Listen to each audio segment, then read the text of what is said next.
Hello bachcho, let's read the question.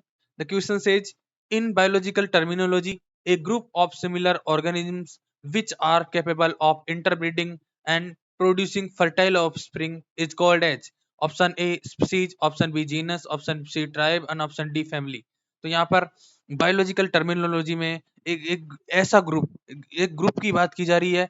एक group जो कि कैसा दिखता हो, सिमिलर दिखता हो, मतलब मॉर्फोलॉजिकल करेक्टर उसके क्या है, सिमिलर हैं। और ये क्या करते करते हो, आपस में इंटरब्रीड कर सकते हैं। और इंटरब्रीड करने के बाद जो है, इनकी जो प्रोजेनी बन रही है वो कैसी बन रही है, फर्टाइल प्रोजेनी बन रही है। तो ऐसे जो ऑर्गेनिज्म हैं उनको क्या कहा जाता है, वो ऐसे ऑर्गेनिज्म जो है वो सेम स्पीसीज के कहे जाते हैं। तो यहाँ एक्चुअल में ऐसे स्पीसीज की जो डेफिनेशन है उसमें ये कंडीशंस मेंशन की गई है कि ऐसे ऑर्गेनिज्म जो सिमिलर दिखते हो, इंटरब्रीड कर सकते हो और फर्टाइल ऑफस्प्रिंग प्रोड्यूस कर सकते हो, वो सेम स्पीसीज के कहे जाते हैं। तो इस क्वेश्चन का राइट आंसर है स्पीसीज। फिर अपन जीनस की बात करते हैं।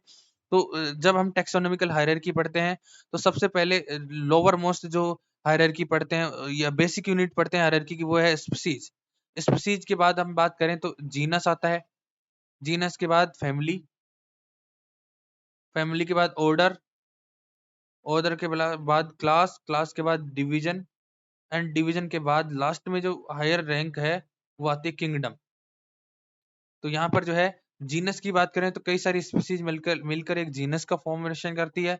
ट्राइब की बात करें तो ट्राइब्स जो हैं वो स्पीसीज से नीचे वाली जो रैंक है होती है उसको कहा जाता है।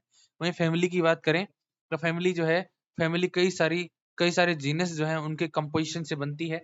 तो यहाँ पर जो राइट आंसर इस क्वेश्चन का है वो है स्पीसीज। एक स्पीसीज के ऑर्गेनिज्म वो होते हैं जो कि सिमिलर दिखते हों, मॉर्फोलॉजिकल कैरेक्टर जिनके सिमिलर हों, वो आपस में इंटरब्रीड करने में कैपेबल हों और फर्टाइल प्रोजेनी भी प्रोड्यूस करने में कैपेबल हों। अगर ये कैरेक्टर अगर मिलते हैं तो हम उनको सेम स्पीसीज का कह सकते हैं। अगर इनमें से वो सिमिलर ना दिखते हो या इंटरब्रीड नहीं कर सकते हो या फर्टाइल प्रोजेनी प्रोड्यूस नहीं कर सकते हो तो उनको सेम स्पीसीज का नहीं कहा जा सकता। इनमें से तीनों में से कोई भी एक चीज मिसिंग है तो उनको सेम स्पीसीज का नहीं कहा जा सकता। तो इस क्वेश्चन का राइट आंसर होगा option a species. Thank you, all the best.